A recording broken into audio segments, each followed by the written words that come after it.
महोदय, लागू औषध दुरुपयोग तथा अवैध औषध प्रसारको विरुद्धको अन्तर्राष्ट्रिय दिवसमा आयोजना भएको यस वक्तृत्व कला प्रतियोगितामा म सुशीला बहिनी माध्यमिक विद्यालयको प्रतिनिधित्व गर्दै यस मञ्च हजुरहरूमाझमा आफूलाई वक्ताको रूपमा चुनाउन पाउँदा निकै नै सौभाग्यशाली ठानेकी छु र म मेरो निर्धारित समयको मध्यनजर गर्दै म हाम्रो आदरणीय सभाध्यक्ष महोदयका अनुमतिका साथ आजको वक्तृत्व कलाको शीर्षक लागू औषध दुर्व्यसन मुक्त समाज निर्माणमा युवा र समाजको भूमिका भन्ने बारे आफ्नो धारणाहरू प्रस्तुत गर्न चाहन्छु। महोदय, म कुनै पनि विषयवस्तुभित्र छिर्नुभन्दा अघि त्यसको छोटो परिचय दिने नै सान्दर्भिक ठान्दछु। लागू औषध भन्नाले ती रासायनिक पदार्थहरू जनाइन्छ जसको सेवन गरेपछि मानिसको सोच, व्यवहार र निर्णय गर्ने क्षमता बिग्रन्छ। लागू औषध मानिसको शरीर र मस्तिष्क दुवैका लागि घातक ठहरिएको छ। लागू औषध दुर्व्यसन अर्थात् एडिक्सन एउटा यस्तो स्थिति हो जहाँ मानिसले आफ्नो इच्छा शक्ति गुमाएको हुन्छ र त्यसको दास बन्न पुग्दछ। सभाध्यक्ष महोदय, नेपालको सन्दर्भमा हेर्ने हो भने सन् 1960 को दशकदेखि नेपालमा लागू औषध दुर्व्यसन भित्रिएको देखिन्छ। तर सन् 1973 मा अमेरिकीको दबावले गर्दा नेपालीले फेरि पनि लागू औषध जस्तै चरस र गाँजामा प्रतिबन्ध लगाइएको थियो। वर्तमान अवस्थामा गृह मन्त्रालय र युएनओडीसीको रिपोर्ट अनुसार करिब 1,30,000 व्यक्तिहरू लागू औषध दुर्व्यसन भित्र परेका छन्। यसको संख्या विक्रम सम्वत 2077 सालको तुलनामा बढ्दै गएको छ। विक्रम सम्वत 2077 साल अनुसार करिब 70,000 व्यक्तिहरू लागू औषध प्रयोगकर्ताका घेराभित्र रहेका थिए।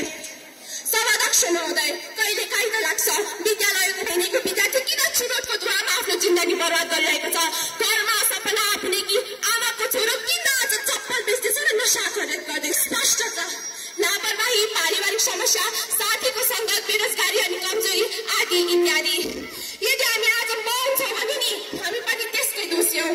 हामी युवाहरू राष्ट्रका शिल्पी हौँ, परिवर्तनका वाहक हौँ। हामीमा अहिले नगरे कहिले गर्ने र मैले नगरे कसले गर्ने भन्ने भावनाको विकास हुन अति आवश्यक रहेको छ। सभाध्यक्ष महोदय, यदि हामी संसारमा परिवर्तन हेर्न चाहन्छौँ भने नि त्यो परिवर्तन हामी आफैबाट सुरु गर्नुपर्छ। हो, हामी लागू औषधबाट टाढा बस्नुपर्छ, साथीलाई नसाबाट जोगाउनुपर्छ, घर, चौक, गल्ली, विद्यालय, डिजिटल मञ्चहरूमा यसका बारेमा चेतना फैलाउनुपर्छ। हामी आफ्नै बाटोमा दृढतापूर्वक हिँड्न सक्नुपर्छ।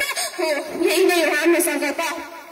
नेपालमा लागू औषध नियन्त्रण ऐन 2033 ले लागू औषध प्रयोगकर्ताका लागि विभिन्न सजायको घोषणा गरेको छ। यस अन्तर्गत दोषीलाई 5 देखि 15 वर्षसम्म कैद र करिब 50,000 देखि 2 लाखसम्मको जरिमाना तिर्नुपर्ने व्यवस्था गरिएको छ। त्यसै गरी लागू औषध नियन्त्रण ऐन 2034 ले ऐन कार्यान्वयनका लागि थप कार्यविधि र नियमहरू तोकेका पनि छन्। अब समाजमा बसिसकेपछि परिवारले आफ्नो छोराछोरीसँग समय बिताउनुपर्छ। शिक्षकले विद्यालयमा पाठ मात्र होइन, जीवन मूल्य सिप पनि सिकाउनुपर्छ। समाजले लाज होइन, साहस दिएर यस विरुद्ध जुट्नुपर्छ। मैले मेरा तर्कमा सबै कुरा समाविष्ट गर्न त सकिनँ होला, त्यसका लागि म सम्पूर्ण प्रतिष्ठा चाहन्छु।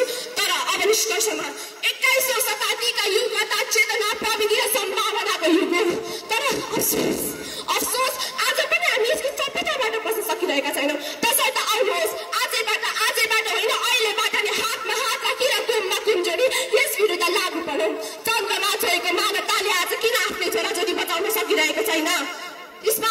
स्मार्टफोनले विश्व जोडेको समयमा किन आज लागू औषधको प्रयोगले परिवार बिताइरहेका छ? हामी 21औं शताब्दीका सचेत नागरिकहरू नशाला होइन नव प्रवर्तनलाई रोजाउँ। अब भोलिमा डर होइन, दृढता ल्याऊ। यदि आजको युवा सशक्त भएर सोच्यो भने भोलिको नेपाल स्वर्णिम हुन्छ। नशाला होइन, उद्देश्य लाउनाले, किनकि राष्ट्र उन्नत तब हुन्छ जब आजको युवा सशक्त सोचेर अगाडि बढ्छ। अब पनि म समयको पाबन्दीलाई मध्यनजर गर्दै हजुरहरू आज यस मञ्चबाट बिदा हुन अनुमति चाहन्छु। हस्त, धन्यवाद हजुरहरूको अमूल्य समयको लागि।